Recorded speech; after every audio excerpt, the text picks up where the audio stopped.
Good morning students. आज हम lesson number 5 theory of demand का सेकंड पार्ट डिस्कस कर रहे हैं। लास्ट वीडियो में हमने डिस्कस किया था इंडिविजुअल डिमांड क्या है, मार्केट डिमांड क्या है, individual demand curve, market demand schedule curve. तो आज हम डिस्कस करेंगे इंडिविजुअल डिमांड फंक्शन क्या है और इसके डिटर्मिनेंट्स कौन से हैं।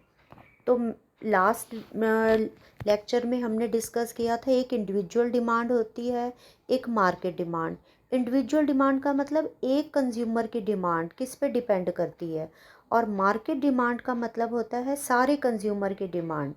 तो आज हम वो फैक्टर्स डिस्कस करेंगे किस पे जो है डिपेंड करती है। तो individual demand function is a relationship between individual demand of a good and its various determinants. कि इंडिविजुअल डिमांड फंक्शन क्या होता है कि इंडिविजुअल डिमांड एक पर्सन की डिमांड और उसके जो है वेरियस डिटर्मिनेंट्स के बीच में रिलेशन को शो करती है इंडिविजुअल डिमांड फंक्शन। तो ये जो फंक्शन जो है सबसे पहले हमारा आता है प्राइस ऑफ एक्स गुड। तो प्राइस ऑफ गुड मीन्स कि किसी चीज़ की डिमांड और उसकी प्राइस के बीच में नेगेटिव रिलेशन होता है कि as the price increases demand decreases, price decreases demand increases, other things remaining constant, there is a negative relationship between individual demand of a good and its price। तो negative relation होता है। Second component है price of related goods. तो related goods price, तो related goods two types की होती हैं, substitute goods and complementary goods. Substitute goods क्या होती हैं जिनको एक की जगह दूसरे को यूज़ किया जा सकता है, which can be use in place of other. For example हम ले लें जैसे इसमें हमने लिया हुआ है, हमने बॉल पेन और इंक पेन, लिम्का कोक। तो there is a positive relation between one good, demand of one good and change in price of its substitute. ठीक है, जैसे हम कहें कोक की प्राइस बढ़ेगी तो पेप्सी की डिमांड बढ़ेगी। तो एक की प्राइस के बढ़ने पर दूसरे की डिमांड बढ़ती है। सेकंड हम कहें कॉम्प्लीमेंट्री गुड्स। कॉम्प्लीमेंट्री गुड्स होती हैं which complete the demand for each other.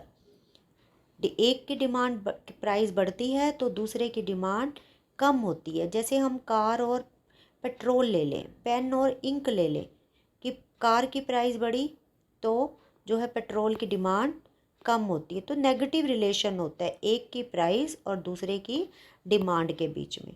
Third है इनकम ऑफ द कंज्यूमर। तो किसी चीज़ की डिमांड पर इनकम का भी इफ़ेक्ट पड़ता है। तो इस केस में हम डिस्कस करेंगे नॉर्मल गुड्स और इन्फीरियर गुड्स।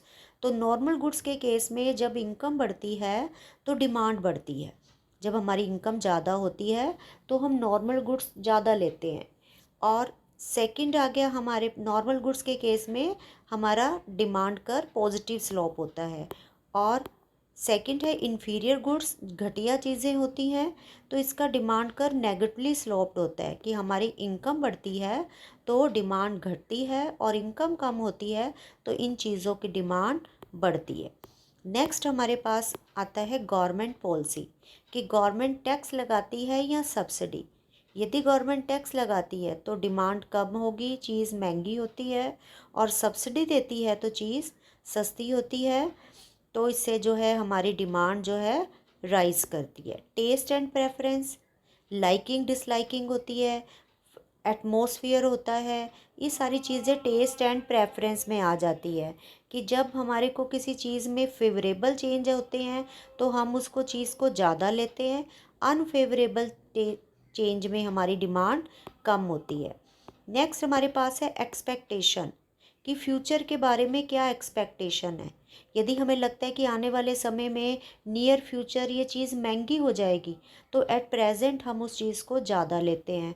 और यदि लगता है कि नियर फ्यूचर में चीज़ जो है सस्ती हो जाएगी तो एट प्रेजेंट हम उस चीज़ को कम लेंगे।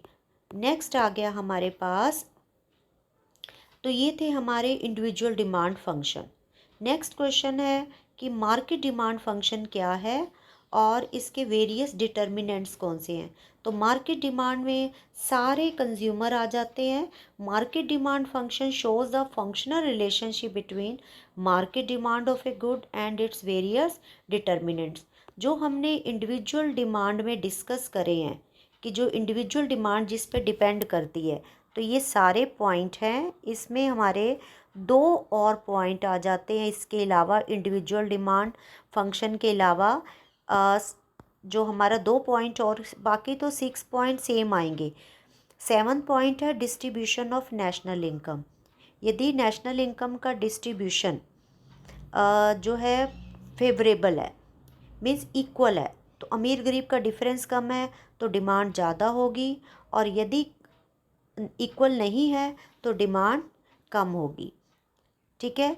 If distribution of income is in the economy is in more in favour of poor people, तो डिमांड ऑफ जो बेसिक नेसेसिटीज़ की चीज़ें हैं उनकी डिमांड ज़्यादा होगी। और यदि जो डिस्ट्रीब्यूशन ऑफ इनकम जो है वो रिच पीपल के फेवर में है, तो लग्जरी आइटम जैसे कार, एसी, इनकी डिमांड ज़्यादा होगी। नेक्स्ट है पॉपुलेशन। तो मार्केट डिमांड जो है पॉपुलेशन पर भी डिपेंड करती है। यदि परसेंटेज ऑफ चिल्ड्रन ज़्यादा हैं तो जो बच्चों की चीज़ें होती हैं उनकी डिमांड ज़्यादा होगी। टॉयज़ हैं, चॉकलेट्स हैं, मिल्क है। और यदि परसेंटेज ऑफ वुमेन ज़्यादा है पॉपुलेशन में, तो जो है कॉस्मेटिक आइटम्स की डिमांड ज़्यादा होगी। और यदि मैन ज़्यादा है पॉपुलेशन में, तो जो है जो मैन की यूज़ की चीज़ें हैं, शेविंग क्रीम, इस तरीके की डिमांड ज़्यादा होगी। तो ये हमारा जो टॉपिक था आज, demand function, individual demand function और मार्केट डिमांड फंक्शन। एक कंज्यूमर की डिमांड किस पे डिपेंड करती है और सारे कंज्यूमर की डिमांड किस पे डिपेंड करती है। तो ये क्वेश्चन आपने अपनी फेयर नोटबुक में लिख लेना है और उसको अच्छे से लर्न करना है।